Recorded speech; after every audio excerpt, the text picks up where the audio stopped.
Estamos nun lugar maravilloso dos que eu sempre adoito decir que é un dos lugares que en sí mismo está contida toda Galicia.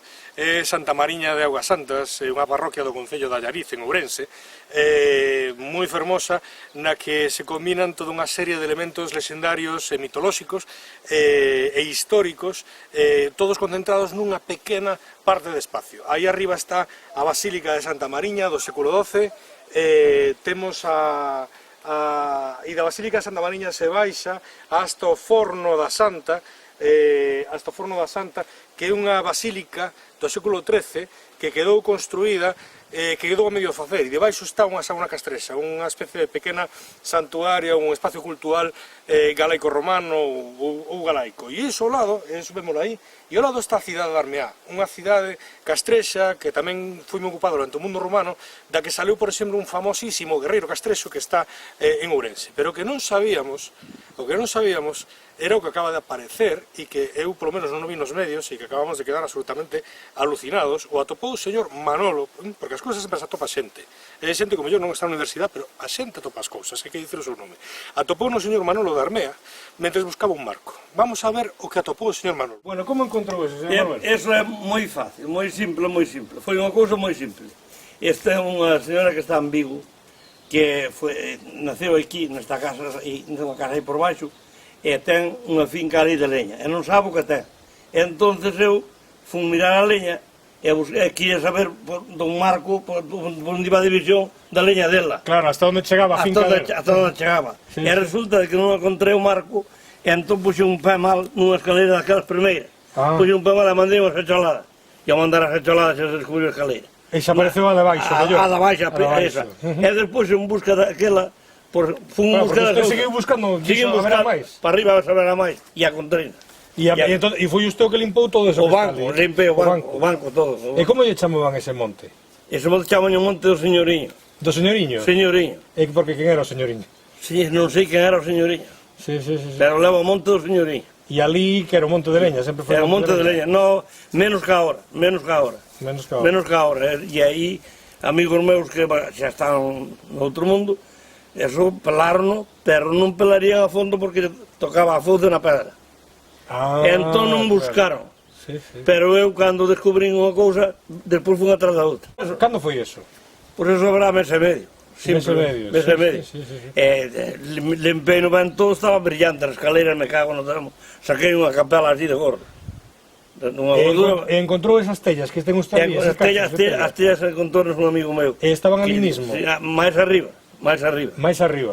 Estaba máis arriba no monte. Eso tamén é importante. Eso é importante, sí. Eso tamén é importante. Pois estaban algo máis arriba. Moi ben. E arriba se busco, sei que encontro cousas, sei non tan certo como os arqueólogos, que encontro alguna cousa importante. Pero eso, vamos, a min causoume moita admiración, chorei a todo. Chorou? Sí, eu tan pronto encontrei eso, todo ali, chorei como un rapaz pequeno. Por qué? Porque me emocionei. Emocioneime como temos unha filla enferma de cáncer e había ver que encontrei aquilo, pois emocioneime de unha maneira e chorei. Sí. E non se me acordaba vir comer. Quedaba usted ali, empecé ás 11 da mañá, ás 11:30 e acabei ás 2 da tarde de buscar iso. E experimentei ben toda a parte de abaixo, que hai un banco que atravesa o eido para lá, é todo un banco.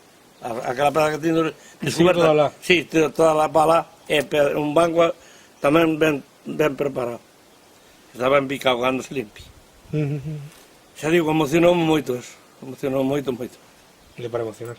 Sí. A cidade de Armea, recordade, está aí está o Forno da Santa, é dicir, a sauna galaico-romana, e aquí hai un montiño ao lado, e vamos a ver que o que atopou o señor Manolo.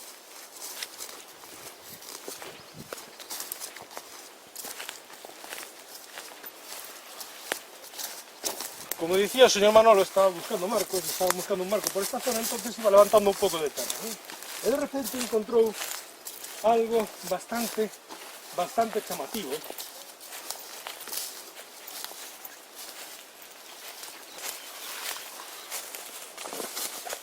Que foron unhas escadas talladas na rocha. Pero o sorprendente desas escadas talladas na rocha é que estaban nunha plataforma e que aí arriba o señor Manolo continuou limpando, apareceron outras escadas.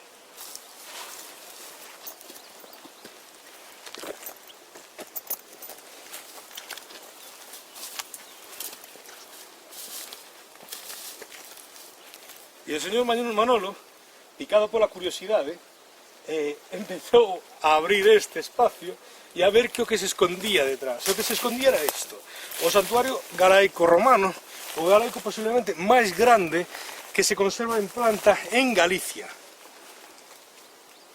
As escaleiras suben por un lado, suben por outro, no centro hai unha especie de banco central, e aquí hai unha plataforma que posiblemente este pechada, ao lado hai canales. Todo isto recorda moitísimo aos santuarios galaico-romanos, aos santuarios como Panoias, ou os santuarios que se atopan nos castros da provincia de Ávila. Vamos a mirar por ese lado dali do santuario a ver que vemos.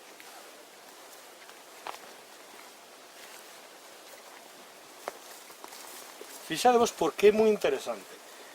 Vedes as escadas que rodean este espacio, pero vedes aquí unha serie de canais labrados na rocha. Hainos por varios sitios, este continúa hasta aquí, pero que isto é un surco que podemos ver que rodea todo isto. É dicir, estamos falando dun espacio cultural moi complexo, moi complexo. E como podemos ver, digamos, sigue moito as normas do que son as antiguas conexións entre pías que se poden ver no que moitas veces pensamos que son santuarios rupestres en Galicia, ¿no? Así que, por lo que estamos vendo, vai ser moi interesante ver que poida dar isto na investigación no futuro.